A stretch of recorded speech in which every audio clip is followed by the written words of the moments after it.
Progressive Liberal Party's election machinery is in Grand Bahama tonight as it introduces the candidates contesting seats on that island. Party leader, the Right Honorable Perry Christie, is expected to deliver the keynote address. The event will be carried live on ZNS TV 13 at 8 o'clock from the Grand Lucayan Resort in Freeport. The Democratic National Alliance, DNA, is forging ahead with its upcoming general election plans. They say if elected, Grand Bahama's economy tops their agenda. While on Grand Bahama to present the party's final three candidates, party leader Branville McCartney weighed in on several issues. Joan Davis-Roll fills us in. Leader of the Democratic National Alliance, Branville McCartney, tackled a number of key issues. He addressed widespread speculation prior to the announcement of the last three candidates on Grand Bahama that fired F&M Cabinet Minister Kenneth Russell was joining forces with the DNA. No, Mr. Russell has not approached the DNA, or the DNA has not approached Mr. Russell. I've known Mr. Russell for some time. He was a cabinet colleague, and I certainly wish him all the very best in his future endeavors. We had a good conversation yesterday in church, and I'm glad to see that his sister-in-law is part of the DNA. McCartney then weighed in on comments made recently by the Prime Minister regarding the Hannes Babik-Sir Jack Haywood debacle. I see where the Prime Minister is now saying now he is now talking to the Grand Bahama Port Authority. You know what was happening. There was lack of communication. The fact of the matter is there must be dialogue with the Grand Bahama Port Authority. I said this on the 2nd of July when we launched. But now the Prime Minister is coming to Grand Bahama and saying, okay, we're talking now because there's an election.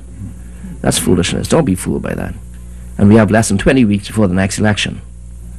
What happened to the last 4 years? 4.5 years. People have lost their homes. People are living in cars. People don't have homes. No electricity, no food. Can't send their children to school. Children, young adults have to remain back, cannot go back to college. This is no way to be living.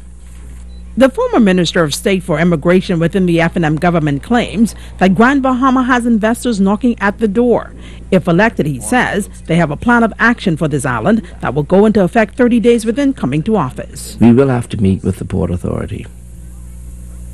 We will have to meet and discuss how we can ensure that the agreements are current for the 21st century and beneficial to Bahamian people. We've had instances recently where persons wanted to come to Grand Bahama. They've approached the necessary authorities, and unfortunately, because of the bureaucracy, the red tape, they ended up elsewhere and making good money. McCartney says the DNA has financial backing and will be a force to reckon with in the upcoming general election. The pockets of the DNA is sufficient to win the election. We are not about going about trying to buy the election. Joan Davis-Roll, ZNS News. He got his name because of his apparent aversion to wearing shoes, but in the end, it was Bahamian law enforcement which made a name for itself, arresting Colton Harris Moore on Harbor Island back in 2010.